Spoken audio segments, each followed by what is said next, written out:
Good morning everybody, स्वागत है आप सबों का इस सत्र में। आज हम 12th के चैप्टर को कंटिन्यू करते हैं आगे, और आज जो हमारा टॉपिक है वो है बूंदों का संयोजन, मतलब कॉम्बिनेशन ऑफ ड्रॉप्स। इसके अंतर्गत हम पढ़ेंगे समान धारिता के n एक समान बूंदों को मिलाकर एक बड़ा बूंद बनाया गया है, बड़े बूंद की धारिता क्या होगी। ठीक है, और इसको पढ़ने से पहले मैं आपको याद दिला दूं कि मैं पिछले लेक्चर में देख चुका हूं कि एक गोलीय चालक जिसकी त्रिज्या कितनी है, r है, उसकी धारिता c बराबर होती है 4 pi epsilon not into r, जब हम निर्वात में काम कर रहे होते हैं।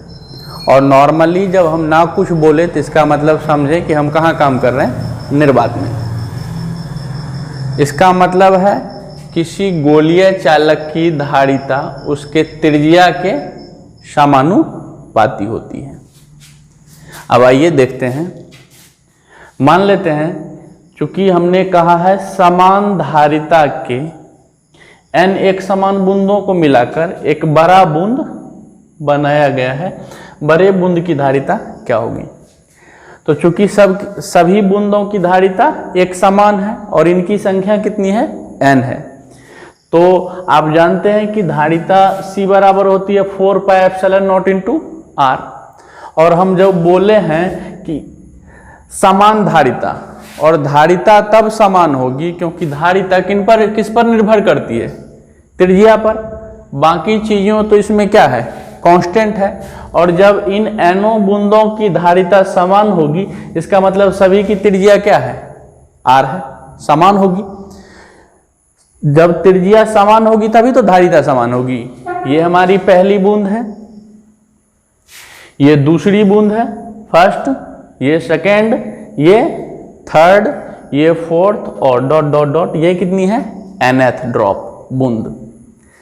अब इसकी त्रिज्या भी कितनी है, r, इसकी भी r, इसकी भी r, इसकी भी r, और इसकी भी r। तो प्रत्येक छोटे बूंद की धारिता कितनी होगी, फॉर्मूले से 4 पाई एप्सिलॉन नॉट, और सभी की रेडियस कितनी है, r, तो 4 pi epsilon not into r। तो उसी हिसाब से इसकी भी कितनी होगी, 4 पाई एप्सिलॉन नॉट r। तो इसका मतलब इसका भी होगा c, इसका भी होगा c, इसका भी c, और इसका भी c। अब इन सारे n बूंदों को मिलाकर, जिन n बूंदों में प्रत्येक की धारिता कितनी है, समान है, मतलब 4 pi epsilon not into small r है, को मिलाकर क्या बनाया गया है, एक बड़ा बूंद। और हमें बड़े बूंद की क्या निकालनी है, धारिता। ठीक है, और ये जो आप जानते हैं कि कोई भी जो बूंद होता है उसका आकार कैसा होता है, गोलाकार। जब बारिश होती है या कोई ड्रॉप होता है, आप आंख में ही ड्रॉप लेते हैं तो लगभग उसको हम गोलाकार मान के चलते हैं। तो जो हमारा बूंद होगा बच्चों, उसका आकार गोलाकार होगा। अब इस प्रोसेस में जो सबसे महत्वपूर्ण बात बच्चों याद रखना है कि इन n बूंदों को मिलाकर हमें क्या बना है, बड़ा बूंद। तो इस प्रोसेस में क्या नहीं बदलेगा, तो इस प्रोसेस में बच्चों आयतन नहीं बदलेगा, वॉल्यूम नहीं बदलेगा। इन एनो बूंदों की जितनी वॉल्यूम होगी, इन सारे बूंदों की वॉल्यूम मिलाकर इस बूंद के वॉल्यूम के बराबर होगी, मतलब आयतन के बराबर होगी, क्योंकि इन्हीं सारे बूंदों को मिलाकर क्या बनाया गया है, एक बड़ा बूंद। आप बहुत सारे बर्तनों के पानी को एक बड़े बर्तन में रख दीजिएगा, तो बड़े बर्तन में जो पानी की आयतन होगी उन सारे छोटे बर्तनों में पानी के आयतन के क्या होगी, बराबर होगी, मतलब आयतन में कोई बदलाव। तो हम उसी कॉन्सेप्ट का यहाँ यूज करेंगे बड़े बूंद की धारिता निकालने के लिए।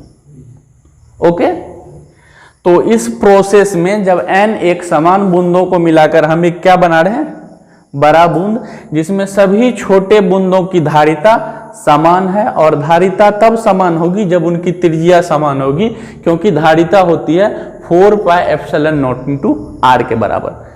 4 पाई एप्सिलॉन नॉट कांस्टेंट है, इसका मतलब धारिता तब समान होगा जब त्रिज्या समान होगी, और हम समान धारिता की बात कर रहे हैं इसलिए हमने सब के रेडियस को क्या माना है, स्मॉल r।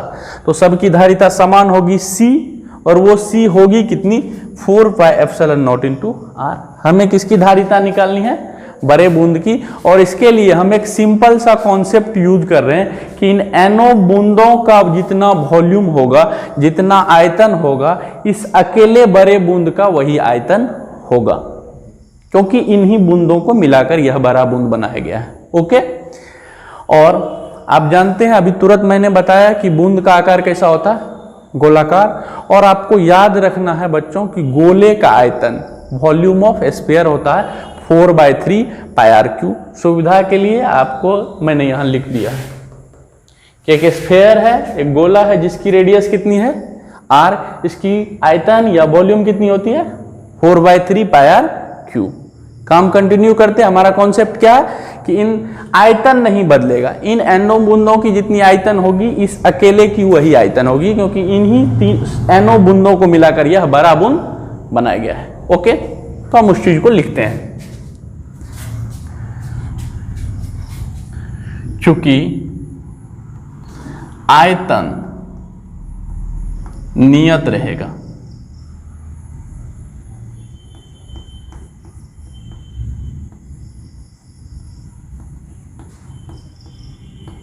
इसीलिए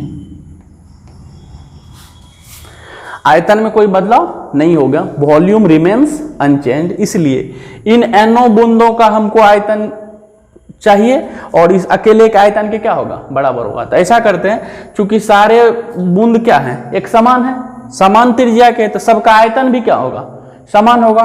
तो एक बूंद की आयतन हम निकाल के उसमें किससे मल्टीप्लाई कर देते हैं, n, क्योंकि बूंदों की संख्या कितनी है, n, तो सारे बूंदों की आयतन आ जाएगी। तो पहले आयतन कितना था, जब ये बूंद n थी तब एक बूंद का आयतन कितना, 4/3 πr³।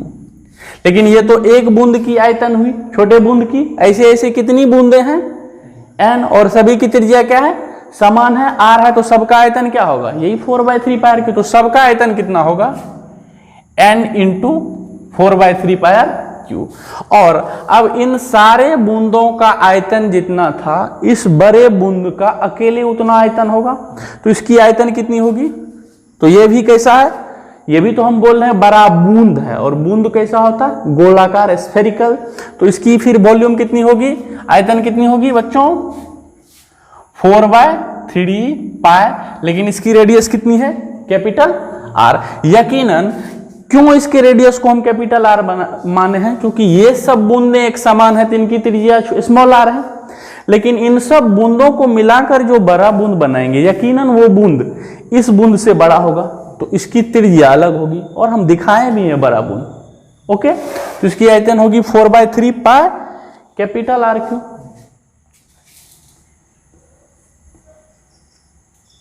ओके, यहां से 4/3 π और 4/3 π क्या हो गई, कैंसिल हो गई। यहां से R³ क्या आएगा, कैपिटल R³ बराबर, उधर सिर्फ क्या बचा, कैपिटल R³ बच्चों, इधर क्या बचा, nr³।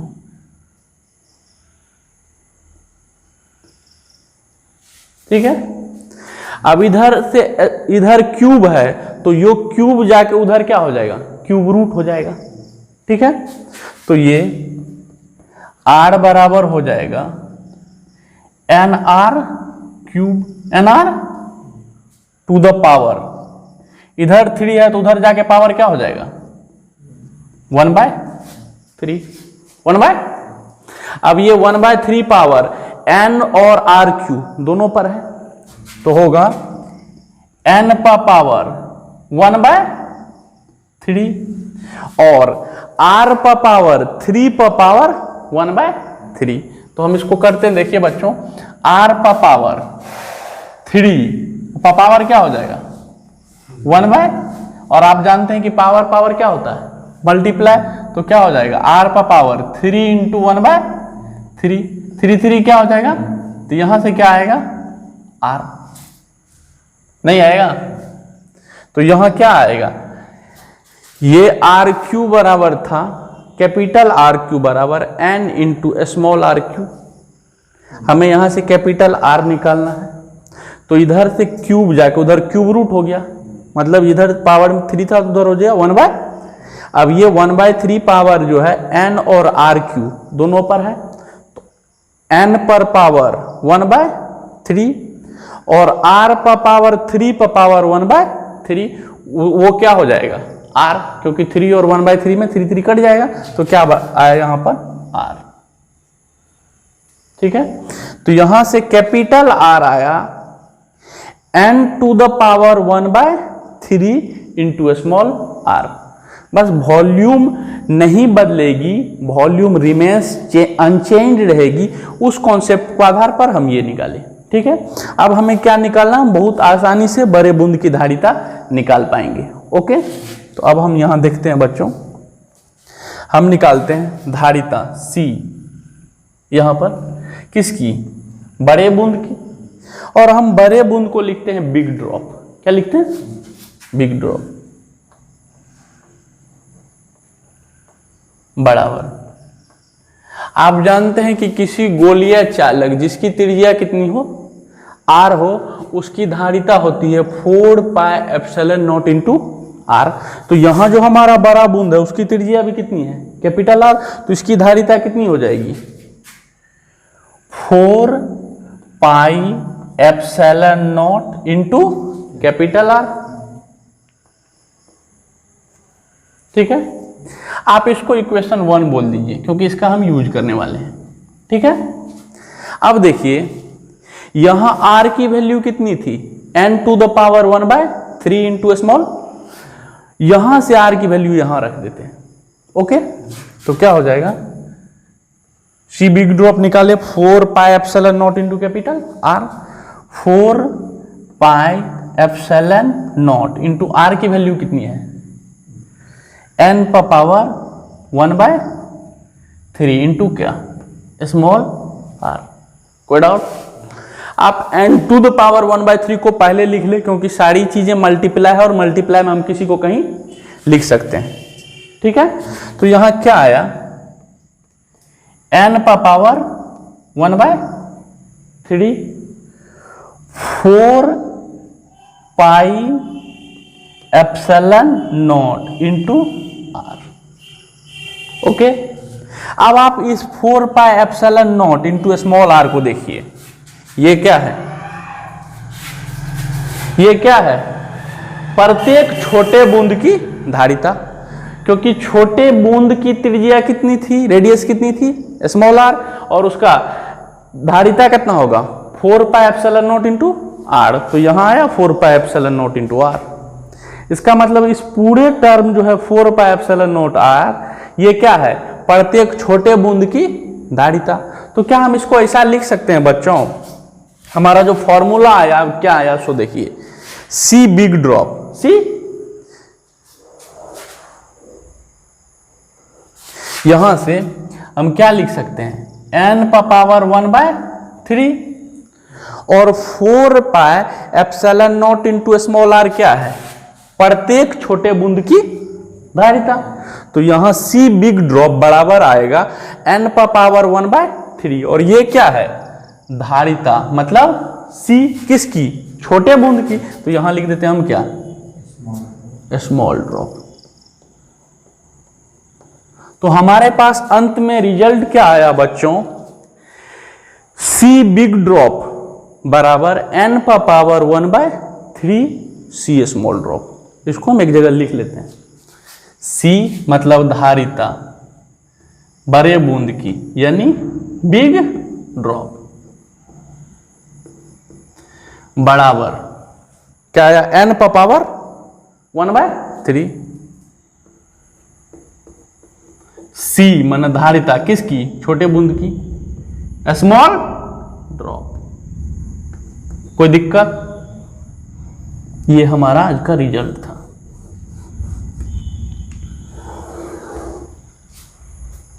अब इस रिजल्ट पर गौर कीजिएगा, तो यहां n क्या है बच्चों, यहां है जितनी बूंदों को हमने कंबाइन किया उसकी संख्या।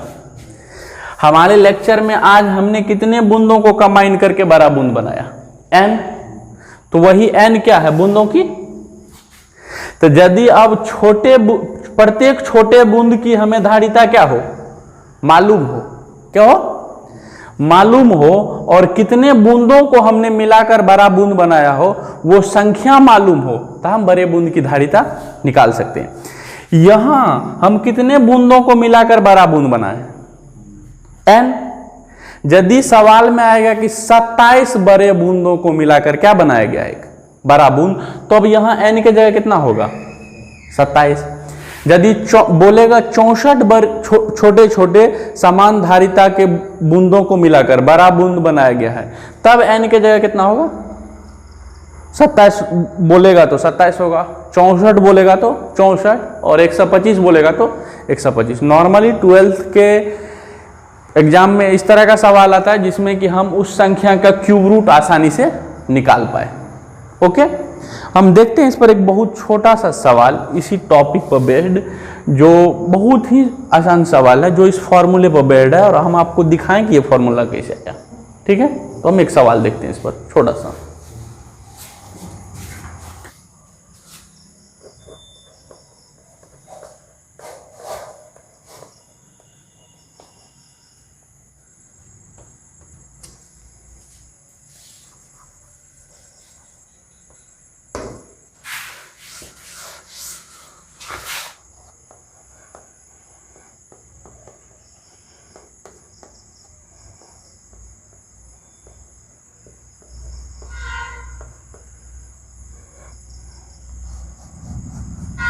तो हम आज जो रिजल्ट पर हैं उसी रिजल्ट पर आज एक सवाल देखते हैं, और हम उस रिजल्ट को लिख लिए हैं कि सी बिग ड्रॉप बराबर n पर पावर 1/3 इंटू सी स्मॉल ड्रॉप। और जो हमारा आज का टॉपिक था उसमें n सी बिग ड्रॉप मतलब बड़े बूंद की धारिता, और ये सी स्मॉल ड्रॉप क्या है? प्रत्येक छोटे बूंद की धारिता, और n क्या है?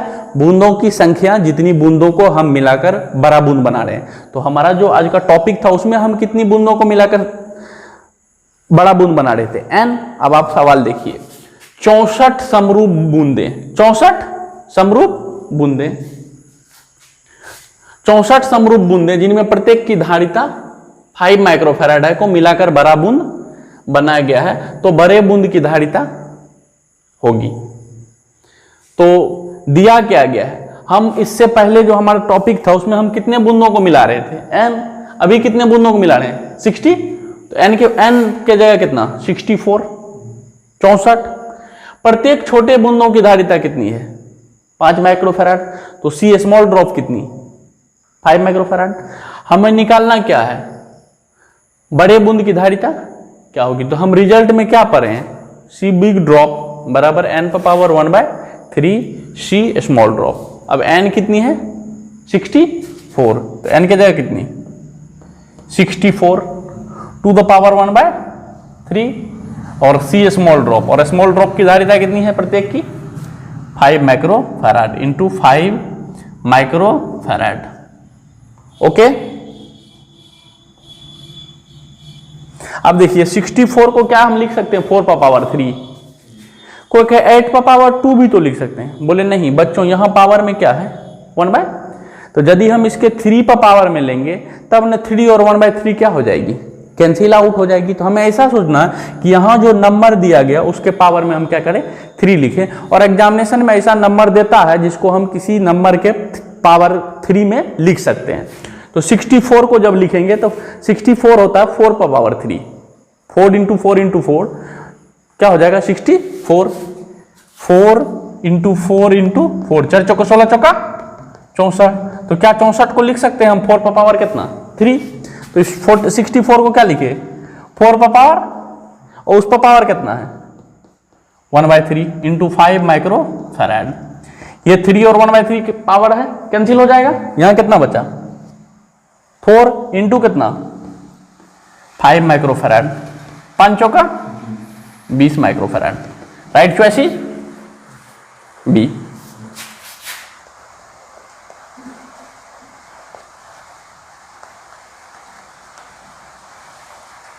बी, ये हमारा सही चॉइस है। हमने बनाने के लिए इसको इस तरह से बनाया, लेकिन बहुत ही लो स्टैंडर्ड का सवाल है। सीधा आपको जब एग्जाम में आएगा तो सीधा आपको दिखाना, यदि यहाँ 64 आया और प्रत्येक छोटे बूंदों की धारिता कितनी है 5, मान लेते हैं 64 के जगह हमें दे दिया 125, कितना, और प्रत्येक छोटे बूंद की धारिता मान लेते हैं वो दे दिया 10 माइक्रोफैराड। अब बोला कि इन 125 समरूप बूंदे जिनमें प्रत्येक की धारिता कितनी है, बड़ा बूंद बनाया गया, बड़े बूंद की धारिता क्या होगी, तो n की जगह कितना होगा हमारा 125 पावर 1 बाय, और सी स्मॉल ड्रॉप के जगह क्या होगा 10। आप जानते हैं 125 को क्या लिखेंगे 5 टू द पावर 3। तो यहां से आप यदि इस फॉर्मूले का यूज कीजिएगा तो सी बिग ड्रॉप क्या आ जाएगा, सिंपल सा, आप अपने मन से कर सकते हैं, हम लिखने की भी जरूरत नहीं है। n कितना है 125, 125 पर पावर 1 बाय 3, और 125 को लिखते हैं 5 पर पावर 3, 3 क्या, यहाँ क्या आ जाएगा 5, और यहाँ 5 की जगह क्या होगा 10। तो इसको सॉल्व करेंगे तो 5 इंटू 10 कितना 50, तो बड़े बूंद की धारिता कितनी हो जाएगी 50 माइक्रोफैराड। आप इस तरह के सवाल को आसानी से सॉल्व कर सकते हैं जब आपको रिजल्ट क्या हो याद हो। मैं फिर से रिजल्ट को रिपीट करता हूं, यदि n एक समान धारिता की बूंदों को मिलाकर एक बड़ा बूंद बनाएंगे तो बड़े बूंद की धारिता होती है n to the power 1/3 into धारिता किसकी, छोटे बूंद की। That means C big drop बराबर n पर पावर 1/3 सी स्मॉल ड्रॉप, जहां n बूंदों की क्या है, संख्या है। कोई दिक्कत?